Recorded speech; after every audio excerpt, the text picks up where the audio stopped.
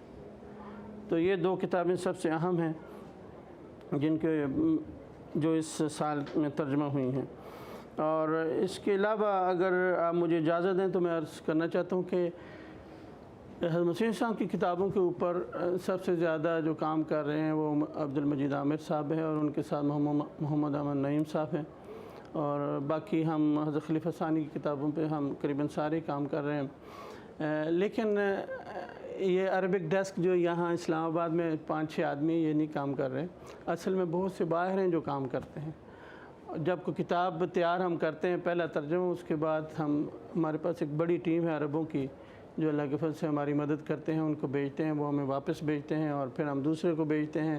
اس کے تیسرے 3, 4, 5, 6 دورائیاں ہوتی ہیں ایک کتاب کی. اور خصوصاً حضرت مسیح صاحب کی کتب کے ترجمہ چونکہ بہت نازک ہے, اس لیے حضور نے ارشاد فرمایا ہوا ہے کہ وہ ترجمہ ربوہ میں ایک کمیٹی ہے, عربک ڈیسک کمیٹی یا عربی کمیٹی اس کا نام ہے, وہاں کے جو عربی دان علماء ہیں ان کے سپرد وہ کام ہوتا ہے کہ وہ آخری نظر وہ ڈالیں, اور وہ ہماری بڑی ہیلپ کر رہے ہیں. تو یہ صرف عربک ڈیسک جو اسلام آباد میں وہ کام نہیں کر رہا, میں چاہتا تھا کہ ان کا بھی ذکر کروں. تو یہ ایک بہت بڑی ٹیم ہے اللہ کے فضل سے جو اللہ تعالیٰ نے خلیفہ وقت کو دی ہے, جو یہ کام کر رہی ہے. جزاک اللہ مومن صاحب. واقعی یہ بڑی حیرت میں انسان پڑ جاتا ہے اگر سوچے کہ کس طرح حضرت مسیح موعود علیہ الصلاۃ والسلام کا پیغام, جو دراصل رسول کریم صلی اللہ علیہ وسلم کا ہی پیغام ہے, اس کو دنیا کے کناروں تک مختلف زبانوں میں پہنچانے کے لیے خدا تعالیٰ نے کس طرح کے مددگار اس زمانے میں جماعت کو عطا کیے ہوئے ہیں. ماشاءاللہ. جی جزاک اللہ مومن صاحب. حسنات صاحب, جرمن کتب کے حوالے سے اگر ہم بات کریں, ماشاءاللہ مختلف کتب تیار ہوتی ہیں, نیا لٹریچر بھی تیار ہوتا ہے, تراجم بھی تیار ہوتے ہیں. تو اگر آپ بتائیں کہ اس سال جو خاص طور پہ کتب تیار ہوئی ہیں یا تراجم تیار ہیں اس کے بارے میں, اور کیا کوئی بعض کتب کو ترجیح دی جاتی ہے ترجمہ کرنے میں, کیا ہے اس بارے میں اگر آپ ہمیں بتا سکیں. بسم اللہ الرحمن الرحیم. جزاکم اللہ حسن الجزا. ابھی ہم نے حضور انور عید اللہ تعالیٰ عزیز کا جو ایمان افروز خطاب اور ذکر سنا, جو جماعت احمدیہ کے اوپر خدا تعالیٰ کے افضال ہر سال ہو رہے ہیں, اس حوالے سے اللہ کے فضل سے جماعت جرمنی کو بھی توفیق ملتی ہے کہ تصنیف و تالیف کا جو حضرت مسیح موعود علیہ السلام کا کام ہے اس کو جرمن بولنے والے, جو جرمن سمجھنے والے لوگ ہیں, دنیا ہے, اس تک بھی پہنچایا جائے. تو ابھی جیسا کہ آپ نے ذکر کیا ہے کہ اللہ کے فضل سے جرمن زبان میں بھی کتب کے تراجم ہوتے ہیں, جیسے کہ ابھی محمد صاحب نے عربی کتب کا ذکر فرمایا ہے. تو اس میں سر فہرست جو خاک سر ذکر کرنا چاہے گا وہ ایک دلچسپ فگر ہے کہنا چاہیے, وہ یہ کہ گو قرآن کریم کا جو ترجمہ ہے, خاک سری کتب چند ساتھ بھی لایا ہے, جو قرآن کریم کا جرمن ترجمہ ہے یہ مسلسل ہر سال بھاری تعداد میں جرمن لوگ ہم سے خریدتے ہیں. اور چھوٹی سی مثال یہ ہے کہ ہر سال ہی اس کی جو طباعت ہے وہ تقریباً 10,000 کے قریب جو ہے وہ ہوتی ہے. ابھی مثلاً پچھلے سال اکتوبر میں 10,000 کی تعداد میں یہ ترجمہ چھپا, اور اب تک یعنی جلسے سے پہلے تک جولائی تک وہ سارے کا سارا ہمارے اسٹاک سے نکل چکا ہے.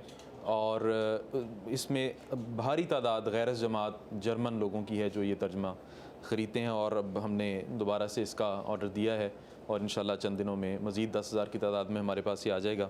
پھر یہ کہ ای بکس کے حوالے سے بھی یہ ایک انٹرسٹنگ بات ہے کہ اس میں بھی تعداد بڑھ رہی ہے۔ گو انٹرنیٹ میں بھی یہ کتب اویلیبل ہوتی ہیں، اس کے باوجود اتنی بھاری تعداد میں قرآن کریم کا جرمن ترجمہ جو ہے وہ بکتا ہے۔ آپ نے جو ترجیحات کا پوچھا ہے تو اس میں سب سے ضروری بات یہ کہ حضور انور ایدُ اللہ تعالیٰ بن العزیز مختلف مقامات پہ، مختلف جگہوں پہ ہمیں ہماری عذرائے شفقت رہنمائی فرماتے ہیں کہ کن کتب کا ترجمہ جو ہے وہ کیا جائے۔ سب سے پہلے تو یہ ہے کہ ظاہر ہے کہ جو سلطان القلم کا لقب اللہ تعالیٰ نے حضرت مسیح موعود علیہ السلام کو عطا فرمایا اور آپ کے قلم کو ذوالفقار علی کا لقب عطا فرمایا، تو اس حوالے سے آپ کی جو کتب ہیں ان کو جلد از جلد ساری دنیا میں پھیلانے کا کام جماعت احمدیہ جو ہے وہ ہر جگہ کر رہی ہے، اور اسی حوالے سے جرمن زبان میں بھی تراجم ہوتے ہیں، مترجمین کی ایک ٹیم ہے جو کرتی ہے۔ تو اس سال ہم نے اللہ کے فضل سے بعض کتب کے تراجم جو ہیں وہ کچھ نئے ایڈیشن اس کے شائع کیے ہیں اور کچھ نئے تراجم کیے ہیں، اور مسلسل ہر سال چند کتب حضرت مسیح علیہ السلام کی اس میں شامل ہوتی جا رہی ہیں۔ مثلا کشتی نوح ہے، اس کا ترجمہ ریوائز کیا گیا ہے اور دوبارہ سے شائع کیا گیا ہے۔ پھر حضرت مسیح موعود علیہ السلام کی منتخب بعض تحریرات ہیں جن کا ایک مجموعہ دوبارہ سے شائع جو ہے وہ جماعت جرمنی نے کیا ہے، اور اسی طرح حضرت مسیح علیہ السلام کی کتاب راز حقیقت ہے جو کہ نئی جرمن زبان میں ترجمہ کی گئی ہے۔ پھر جیسا کہ آپ کے علم میں ہوگا کہ حضور انور ایدُ اللہ تعالیٰ بن العزیز نے کچھ عرصہ قبل ذکر فرمایا تھا کہ حضرت رسول کریم صلی اللہ علیہ وسلم کے اوپر جو اعتراضات ہوتے ہیں اس حوالے سے جماعت احمدیہ کی جو کام ہے اس میں ایک خصوصی حضور نے ہدایتی ارشاد فرمائی تھی کہ مختلف زبانوں میں جو 3 حضرت مسلم موعود رضی اللہ تعالیٰ عنہ کے لیکچرز ہیں ان کا ترجمہ کیا جائے۔ تو اس میں 2 لیکچر ہیں اور ایک مضمون ہے اسوہ کامل اور رحمت للعالمین اور محسن انسانیت۔ تو یہ 3 جو لیکچر اور مضامین ہیں ان کے اوپر مشتمل جرمن ترجمے کی کتاب جو ہے یہ بھی امسال شائع ہوئی ہے۔ اور اسی طرح بعض اور کتابیں ہیں، حضرت حضور انور ایدُ اللہ تعالیٰ بن العزیز کی جو کتاب آپ کے خطابات کا جو مجموعہ ہے world crisis and pathway to peace, اس کا جو جرمن ترجمہ ہے وہ مسلسل ریوائز ہو کے اور نئے جو خطابات اس میں شامل ہوتے ہیں وہ بھی اس میں ڈالے جاتے ہیں، اور وہ بھی امسال الحمدللہ شائع ہوا ہے۔ اسی طرح واقفین نو کے لیے شعبہ وقف نو نے ایک حضرت خلیفۃ المسیح رابع رحمہ اللہ تعالیٰ اور حضور انور ایدُ اللہ تعالیٰ العزیز کے خطابات پہ مشتمل جو ہدایات ہیں واقفین نو کے لیے ان کو شائع کرنے کی توفیق پائی ہے۔ اور اس میں ایک بات اکثر یہ بھی عرض کرنا چاہے گا کہ الحمدللہ اس کے علاوہ لاکھوں کی تعداد میں فلائرز اور جو فری آف کاسٹ لٹریچر ہے وہ شائع ہوتا ہے، وہ تو بے شمار اس کی جو ہے وہ سرکولیشن ہے، لاکھوں کی آج ہم نے اس کا ذکر جو ہے حضور انور کے بابرکت الفاظ سے سنا بھی۔ اور اسی طرح ایک اور دلچسپ بات یہ ہے کہ فرینکفرٹ میں دنیا کا جو سب سے بڑا بک فیئر ہے وہ منعقد ہوتا ہے، 2,70,000 اس میں وزٹرز جو ہیں وہ ہر سال آتے ہیں۔ وہاں جماعت کو یہ توفیق ملتی ہے کہ اپنا بک سٹال لگائے، اور وہاں کثیر تعداد میں لوگ گزرتے ہیں اور آ کے وہاں ان کو براہ راست تبلیغ کرنے کا بھی ہمیں موقع ملتا ہے۔ جو حضور حضرت مسیح موعود علیہ السلام کی کتب ہیں، قرآن کریم کا ترجمہ ہے، خلفائے سلسلہ کی کتب کا جرمن ترجمہ ہے، وہ وہاں پیش کیا جاتا ہے، اور وہاں بھی اللہ کے فضل سے مختلف صرف جرمن زبان میں نہیں بلکہ مختلف زبانوں میں وہاں وہ نمائش لگتی ہے، اور پھر اس طرح حضرت مسیح موعود علیہ السلام کے پیغام کو پھیلانے کی اس لحاظ سے بھی توفیق ملتی ہے۔ جی جزاک اللہ حسنات صاحب۔ I think it's very pertinent to mention that when we talk about the translations of the books of the promised Messiah alayhi salam and the Khulafa in different languages, whenever these books reach the people of those respected languages, whether it be in German, in Arabic, in English, or in any other language, I have seen with my own eyes people in tears with those books in their hands, and they offer prayers for the people who are translating those books, and they say that we were waiting for this for so many years, and you have opened up a whole new door of insight by translating this book and giving us the opportunity to benefit directly from the books of the promised Messiah alayhi salatu wassalam and the Khulafa. تو ناظرین، اس وقت ہم ایک live discussion programme لے کر آپ کی خدمت میں حاضر تھے، جس میں ہم نے دوران سال نئی طبع ہونے والی کتب اور بعض زبانوں میں تراجم کے حوالے سے بات چیت کی۔ انشاءاللہ خلافت کے زیر سایہ یہ کام وسیع سے وسیع تر ہوتا چلا جائے گا۔ انشاءاللہ خدا تعالی ہم سب کو توفیق دے کہ ہم نہ صرف ان کتب سے، ان روحانی خزائن سے فیض یاب خود بھی ہوں، بلکہ دوسروں کو بھی یہ پیغام ان تک پہنچا کے ان کو بھی مستفیض کرنے کا ثواب ہمیں ملے۔ خدا تعالی ہمیں توفیق دے۔ اب ہم اگلے پروگرام کی طرف چلتے ہیں، in which we will listen to a نظم۔ آئیے سنتے ہیں ایک نظم۔